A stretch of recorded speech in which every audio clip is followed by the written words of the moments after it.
एक phone call आया है। Namaskar, Pradhan Mantri ji. My name is Monica, and since I'm a class 12 student, I wanted to ask you a couple of questions regarding the board exams. My first question is, what can we do to reduce the stress that builds up during our exams? And my second question is, why are exams all about work and no play? Thank you. अगर परीक्षा के दिनों में मैं आपको खेलकूद की बात करूंगा तो आपके टीचर, आपके पेरेंट्स ये मुझ पर गुस्सा करेंगे। वो नाराज हो जाएंगे कि ये कैसा प्रधानमंत्री है, बच्चों को एग्जाम के समय में कह रहा है खेलो। क्योंकि आमतौर पर धारणा ऐसी है कि अगर विद्यार्थी खेलकूद में ध्यान देते हैं तो शिक्षा से बेध्यान हो जाते हैं। ये मूलभूत धारणा ही गलत है। समस्या की जड़ वही है। सर्वांगीण विकास करना है तो किताबों के बाहर भी एक ज़िंदगी होती है और वो बहुत बड़ी विशाल होती है।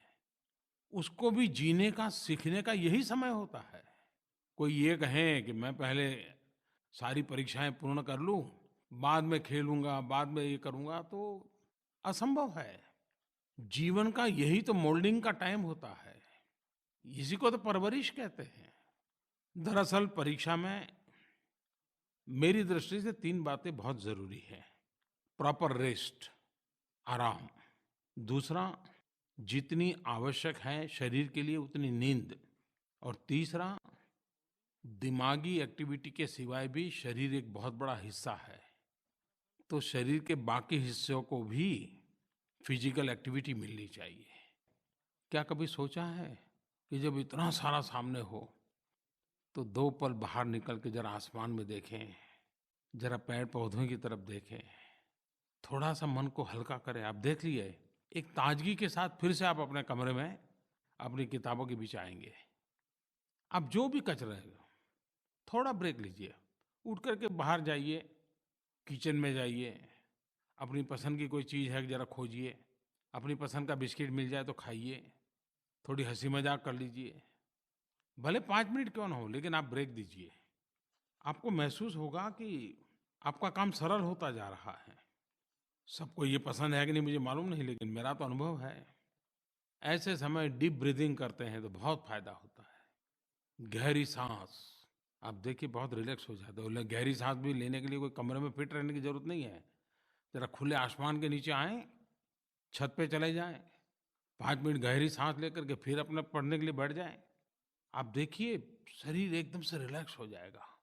और शरीर का जो रिलैक्सेशन आप अनुभव करते हैं ना, वो दिमागी अंगों का भी उतना ही रिलैक्सेशन कर देता है। कुछ लोगों को लगता है रात को देर-देर जागेंगे, ज़्यादा-ज़्यादा पढ़ेंगे।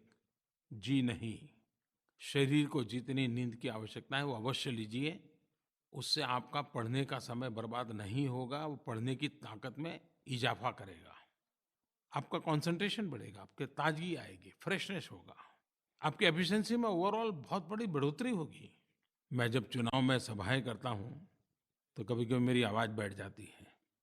तो मुझे एक लोक गायक मिलने आए।